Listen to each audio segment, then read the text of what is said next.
Okay, so let's get right into it.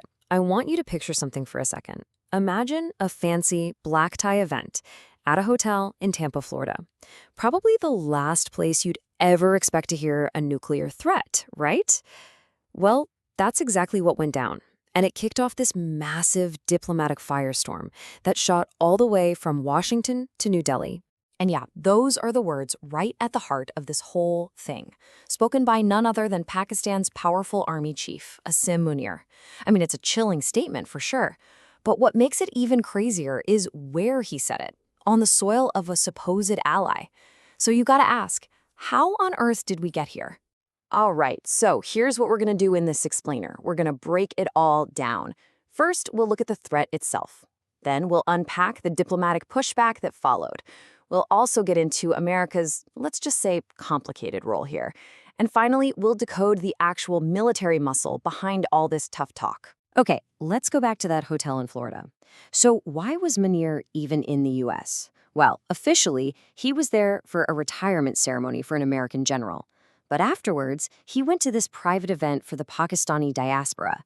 Now, get this, no phones, no cameras allowed. And in that room, he gave a speech that was, well, let's just say diplomatic is not the word I'd use. And his remarks were, frankly, all over the place. I mean, besides that massive nuke half the world threat, he got really specific.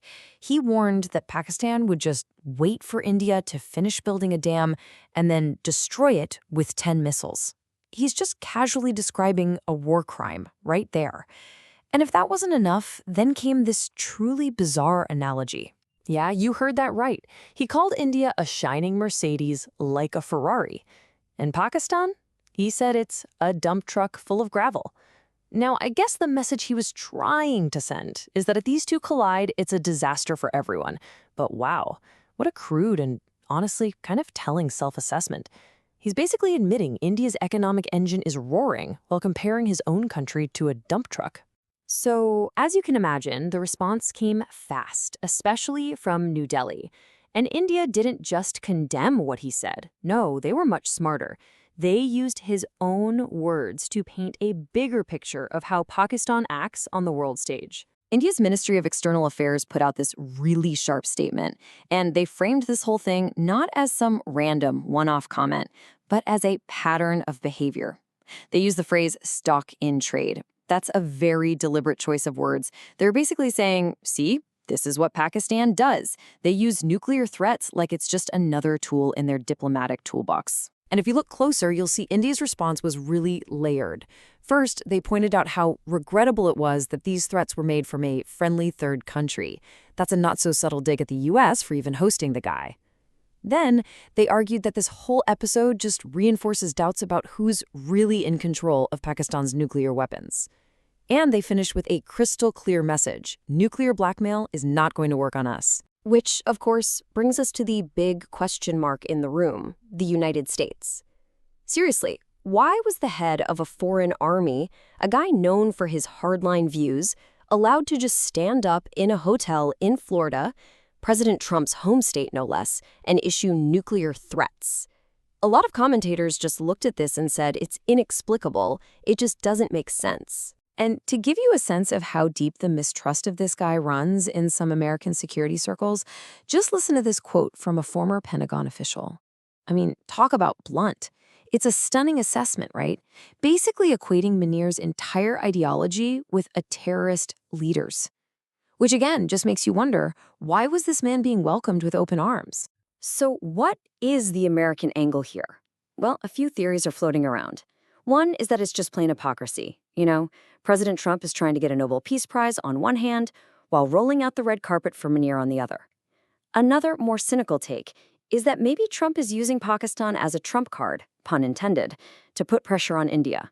And then there's a third possibility, that Munir wasn't playing the game at all, and this speech was actually a calculated insult aimed directly at the U.S., on its own turf. Look, this whole incident just poured gasoline on the fire for a lot of experts who've been arguing that U.S. foreign policy in the region is just broken.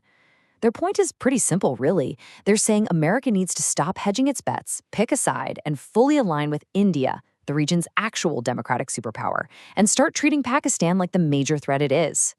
Okay, so we've talked about the threats, we've talked about the politics, but let's get down to brass tacks. What are the real military capabilities we're dealing with here? It's time to decode the arsenals behind all this rhetoric. This is the number that really matters. According to the Stockholm International Peace Research Institute, Pakistan has approximately 170 nuclear warheads, and that is what gives a threat like Munir's its terrifying weight. But, having the warheads is only part one of the equation. You also have to be able to deliver them. And Pakistan's delivery systems are no joke. They're diverse and they are sophisticated. We're talking long-range ballistic missiles that can hit any target in India. We're talking submarine-launched missiles, which gives them a second strike capability, meaning they can hit back even after being attacked. They even have smaller, tactical nukes designed for use on the battlefield. It's a really comprehensive and, let's be honest, a very dangerous setup. But hold on, this isn't a one-sided story.